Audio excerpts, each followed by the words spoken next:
ఇది తెలుగులో చాలా ప్రసిద్ధమైన సాంప్రదాయకమైన కాకమ్మ కథ, చందమామ కథ. చిన్నప్పుడు దాదాపు అందరూ వినే ఉంటారు. మీకోసం ఆ కథ ఇక్కడ. అనగనగా ఒక రాజు. అనగనగా ఒక రాజు. ఆ రాజుకు 7 కొడుకులు. ఒకరోజు ఆ 7 కొడుకులు వేటకు వెళ్లారు. అడవిలో ఎంతో వెతికి చివరికి 7 చేపలు పట్టుకుని ఇంటికి తీసుకువచ్చారు. ఆ చేపలను ఎండబెట్టడానికి ఇంటి రచ్చబండ మీద వేశారు. కొంతసేపటి తర్వాత చూస్తే మిగతా 6 చేపలు ఎండాయి కాని ఒక చేప మాత్రం ఎండలేదు. రాజుగారి కొడుకులు ఆ చేపను అడిగారు. చేప, చేప, ఎందుకు ఎండలేదు? చేప అంది, నా తప్పేముంది? గడ్డి మేటు అడ్డం వచ్చింది, ఎండ తగలలేదు అంది. అప్పుడు వాళ్ళు గడ్డి మేటు దగ్గరకు వెళ్లి అడిగారు.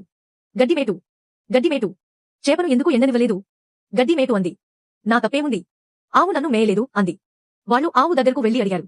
ఆవా, ఆవా, గడ్డిని ఎందుకు మేయలేదు? ఆవు అంది, నా తప్పేముంది? జీతగాడు నన్ను మేపలేదు అంది.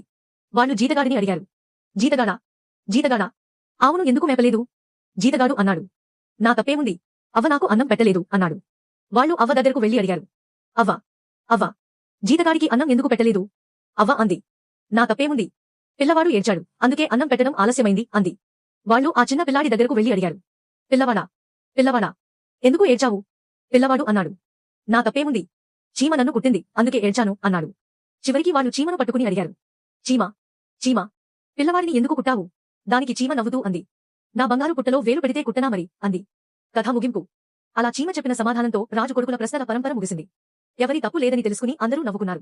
అక్కడితో కథ కంచికి, మనం ఇంటికి.